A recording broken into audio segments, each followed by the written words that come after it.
This comment says, I lived in a rotation house for many years and I never want to do it again after this, followed by a melting face emoji. And that is so relatable. The reason that I have such a special interest in intra-household aggression cases is absolutely from my own experience of living in one. Intra-household aggression is one of the more emotionally draining and just overall draining behavior concerns that one can be faced with. And this is because there's no break from it. It is happening 24/7. And when you get to the point that you are rotating dogs in a multi-dog household, it honestly becomes very normalized. That's just what you do. But that doesn't mean that the toll that it takes on your resources is not stupendous. I lived for about 5 years in a home with 6 dogs in 2 separate groups, and 1 dog from each group would attack each other on site. So it was like 2 layers of separation, and a management oops had really dire consequences. The smaller dog almost died in the first giant fight that the dogs had, and they were never together again successfully after that. And we lived that way until my older girl passed away.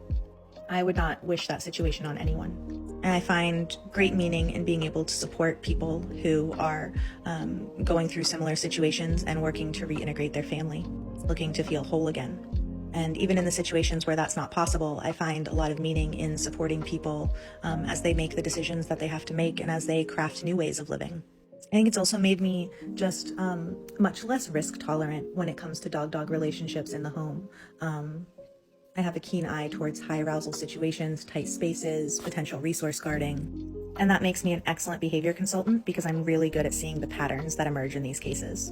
And I can often help people prevent things that are going to happen or are likely going to happen if things continue as they are. And I think one of the trickiest parts really is that piece of loving 2, let's say, dogs so much with your whole heart and soul and watching them harm one another.